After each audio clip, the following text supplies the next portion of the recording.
What up, Fight World? It's your boy Ego, and I'm back with some more boxing. So it looks like Amir Khan and Luis Collazo is official. It's going to be on the Mayweather undercard, Mayweather versus Maidana, as you guys know, May 3rd. So they spice it up with another welterweight performance from these two guys, Amir Khan and Luis Collazo.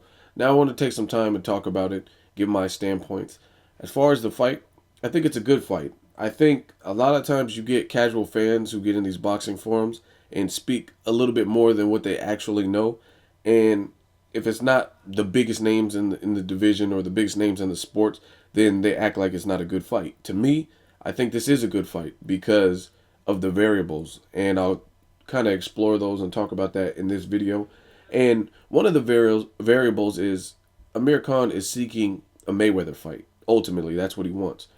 I'm not saying this is guaranteed the ticket to Mayweather, but at the very least, Luis Collazo is on a 4-win streak. At his last performance against Victor Ortiz, he stopped Ortiz, who a lot of people had Collazo as the underdog in that fight, in the second round. So regardless of what you think about Victor Ortiz, he quit, he could have continued, he didn't. Therefore, he lost in the second round. And you got to give the man credit. It's not his fault if, like, even with the Deontay Wilder versus Malik Scott, if Malik Scott chose not to get up and could have continued, that's his fault. You know what I mean? That doesn't take away from Deontay Wilder. He was the one still standing at the end of the bout. So a lot of times you get the casual fans, again, who get in the boxing forums, and unless it's like a Khan and Broner, like two bigger names in the sport, they automatically act like it's not a good fight. And I could tell just from talking to people who's a dedicated boxing fan, because a lot of the dedicated boxing fans, when I do a video, no matter how popular the person is, no matter how like flashy or arrogant or whatever their stick is, you comment on the videos. And then I have other people who only solely comment if it's a big name. If it's like a Chavez Jr. Triple G video, you'll comment. If it's Pacquiao, if it's Mayweather, Cotto, Sergio, you'll comment. But if it's a lesser known, if I do a video about fucking Tony Thompson or somebody, you won't say anything, and I never see you on those types of videos. So here's why I think Amir Khan and Luis Collazo is a good fight.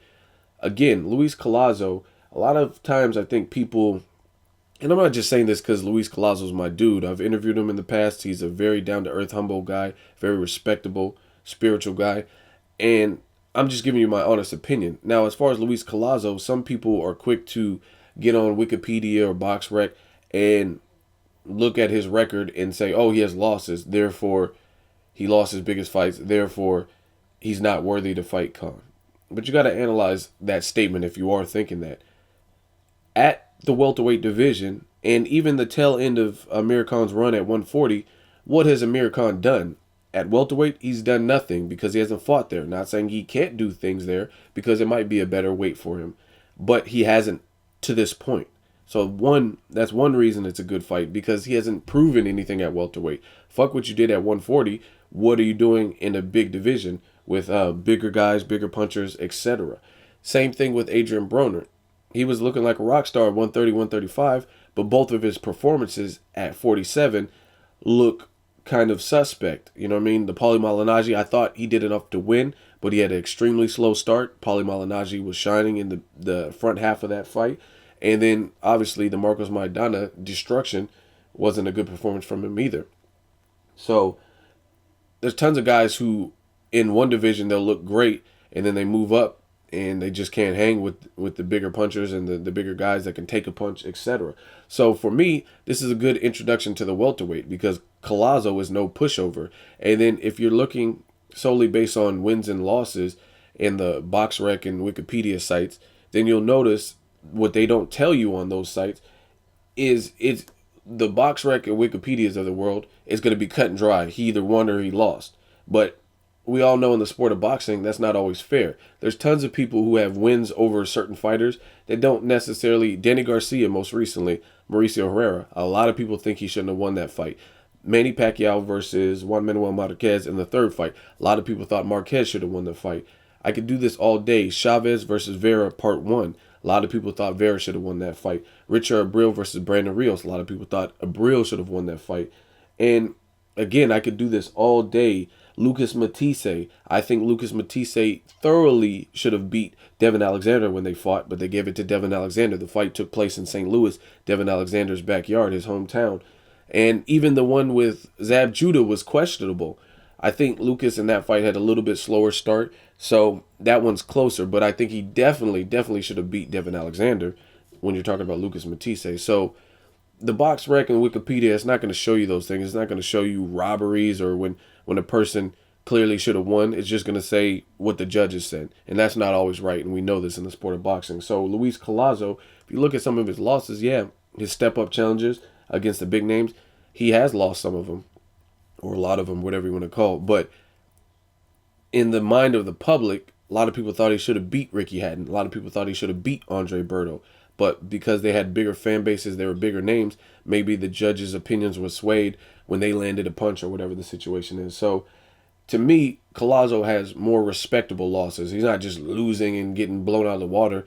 I mean, he's making a tough fight. And he's a veteran. He's been in there with the Shane Mosleys, the Hattons, the Bertos, now Victor Ortiz. So I think it's a really good introduction to welterweight for Amir Khan.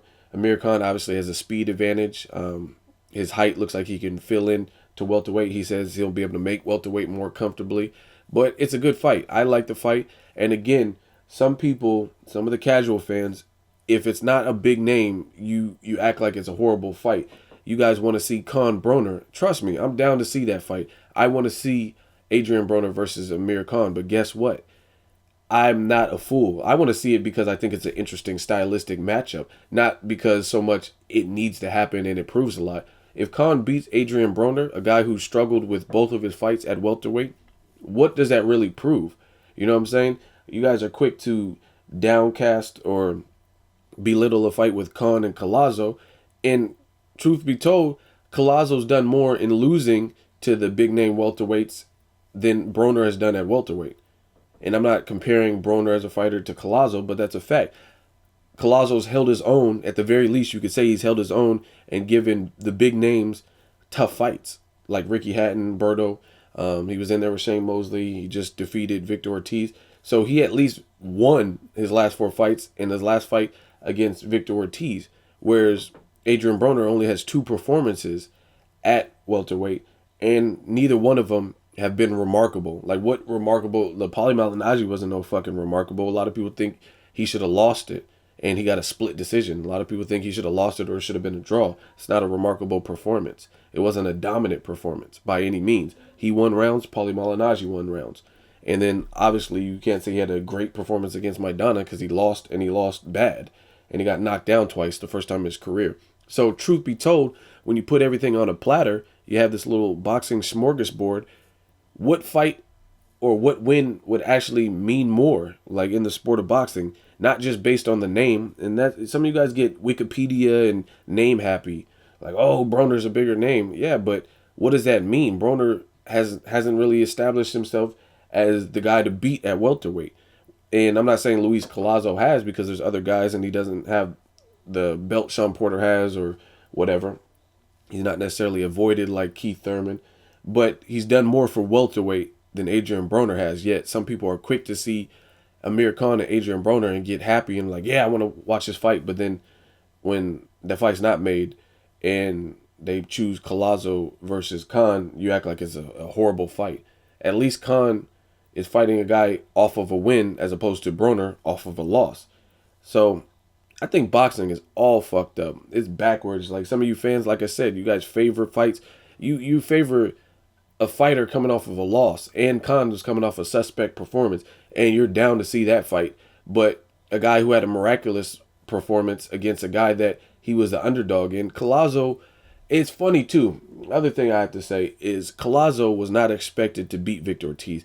A lot of you guys on these boards and forums were saying Victor Ortiz was going to smash Collazo. He's a nobody. He lost every challenge that he's been given, etc., etc. So when he defeats Collazo by a KO in the second round, oh, that's not good enough. But you were the one saying he was going to lose. So it doesn't really add up. Things don't add up to me. And you guys would rather see Khan versus Broner, and Broner's coming off a bad loss. Shit don't make sense. It don't really add up. So I'm okay with this fight, Collazo and Khan. I think at the very least, Collazo's done more at welterweight. He shows he has heart. Maybe underestimated power because he stopped Victor Ortiz, despite why Victor Ortiz didn't continue or whatever.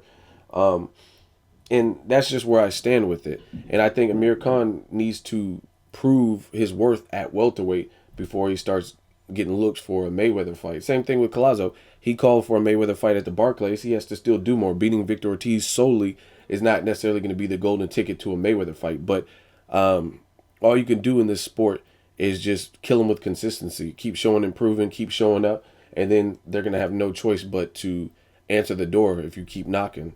And that's what I firmly believe. So I'm good with this fight. I think Khan hasn't done anything at welterweight, and he's going in against a veteran, someone with veteran experience who doesn't seem to buckle under pressure, coming off of an impressive win, in my opinion, in his last fight against Victor Ortiz.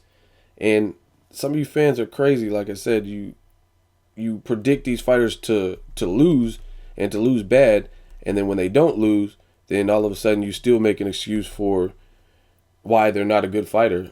If they weren't a good fighter, then why didn't they lose like you predicted? Makes no sense. So I'm okay with the fight. I have no problems with the fight. And as far as Broner, I will say this. It does look like he ducked Amir Khan because Khan seemed down to fight Adrian Broner. And it appears that Broner's handlers knew the implications. If he were to lose again and get outboxed or destroyed by Khan, then that would be horrible for his career. So it looks like they're going to take a less experienced opponent, someone like Carlos Molina. I've heard John Molina, but I don't know who Broner's fighting because they haven't really announced it. But it's looking like Carlos Molina, a guy Amir Khan's already beat. So props to Khan for wanting to fight and pushing for the fight. It looks like Broner and his team didn't want the fight. So it's really all I got to say. Luis Collazo versus Amir Khan has been added to the Mayweather Maidana. And to me, it makes it more intriguing. And I think both guys want that shot at Mayweather. So what better way than to get exposure on a Mayweather undercard and have an impressive performance. So may the best man win. I'll reach out to Luis Collazo, try to get some more information, another interview for you guys. If you have questions, leave a comment. Let me know what you guys think, what you want me to ask him, and that kind of stuff. That's really all I got to say. Let me know what you guys think. As always, hate, comment, or subscribe. Till next video, it's Ego, signing off.